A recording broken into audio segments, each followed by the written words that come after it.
Hello, my name is Ryan White, and today I will be showing you the examples and ideas of what good web page design is.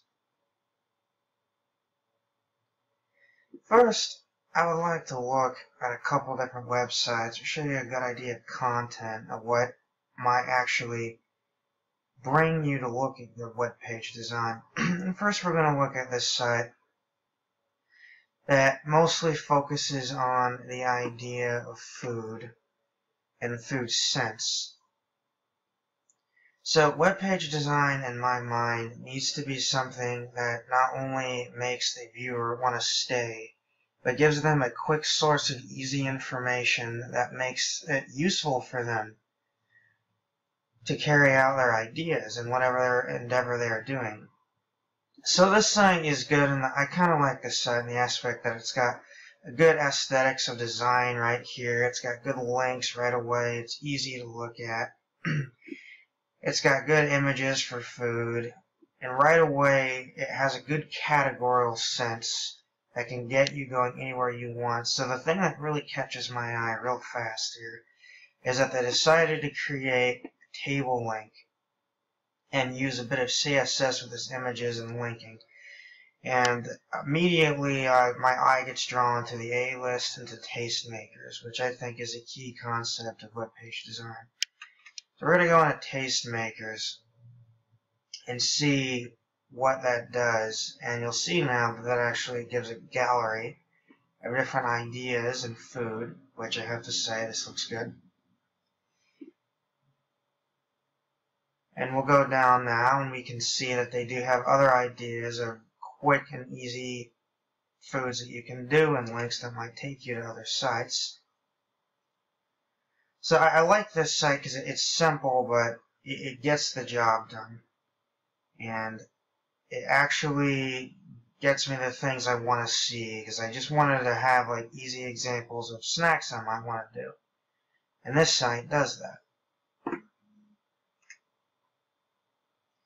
This is another site that actually was rather creative, I thought. It uses an interesting style texture that I thought was interesting and eye-catching. And I have to say, I kept myself here only because they found an interesting way to make it to where you would actually want to apply for this particular site. And this site's talking about an aspect of culture and attitude of Portland, Oregon. And it's talking about actually volunteer opportunities.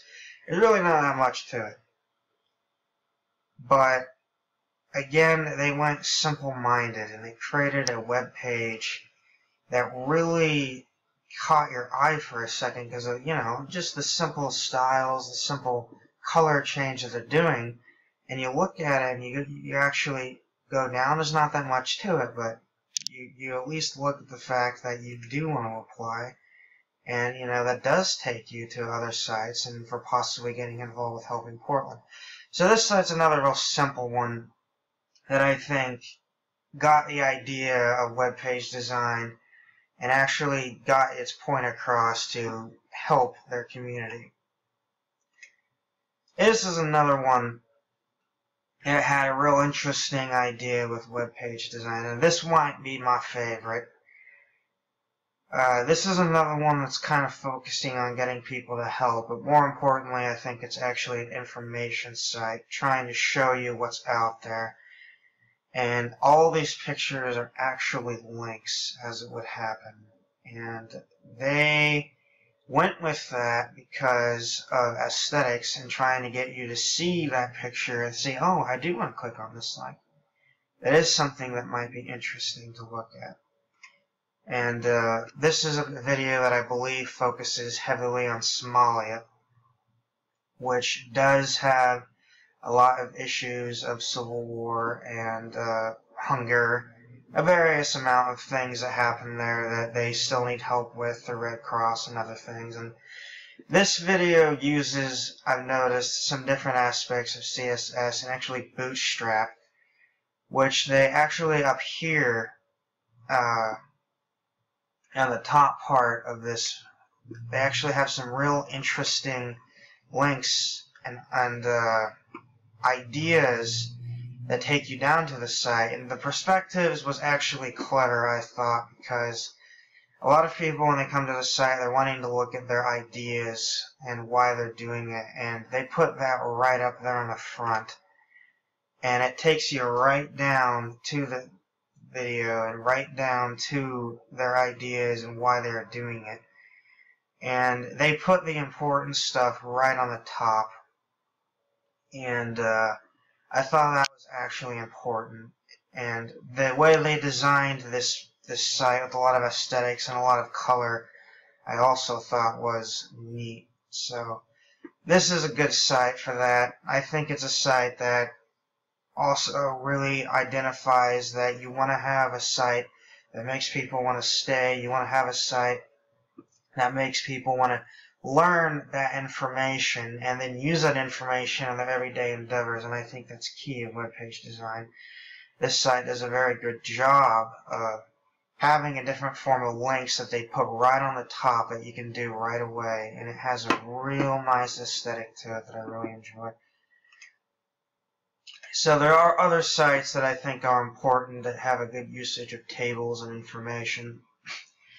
And one thing I'd like to point out is that when it comes to web pages and looking for information on the web, it can be difficult to find good, reliable information. And one of the things I learned in another class through a research study is actually any site that has gov at the end tends to be a lot more reliable than sites with .org or .com. .com is still pretty reliable, but sites with .org tend to be a lot more local and they're more easier to be biased, because they usually have a certain point they're trying to reach.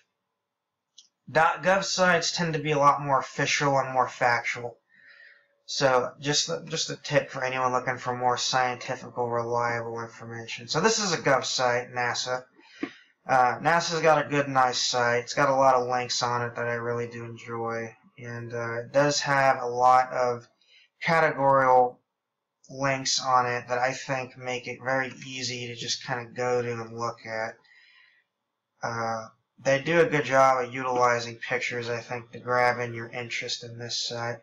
This particular web page is actually a web page that will talk about the different planets they find, different habitable worlds, and it's a fascinating site because they actually don't talk that much about it on the news as you might think. And they do a very nice job of using link images to, grab your attention. And these are all actually models of what they think they have found. Now, most of these being somewhat habitable worlds. They're a bit of a stretch, but we won't get into the science of that right now. These are just categorical sites, and they want to at least get your attention and get your idea that there is stuff out there. And I think the biggest idea of the NASA Gov site is they really want you to get interested. And they create a lot of different maps and a lot of different tables and links, and using some creative HTML code with image linking, it really grabs your attention. And it's an interesting site with information because they really don't overdo the text. They have a lot of images and diagrams that you can just look at, because I'm a visual learner myself. And I think it is very interesting that they went with a more visual learning approach. Even in this site, there's a couple different areas where they talk about the physics of measuring suns and stars to look for planets. And they use more visual diagrams than they do actual text, which, if it's nothing but text, you're going to get bored eventually. So I think that was interesting in itself that they stuck with just having a more visual aesthetic site. And even here on the idea of massive Mars and using its gravity to define what is in the planet, this is actually an interesting research project they did. they again have a video right here that talks about the physics of that and why gravity is important to Mars versus other planets. So it's important, I think, to have a website when you're wanting to relay information like NASA, to really focus on how you can keep the viewer there and how you can keep the viewer not just interested but inform them in an easier way. I think NASA is very good at that. I think they do a great job of getting that point across.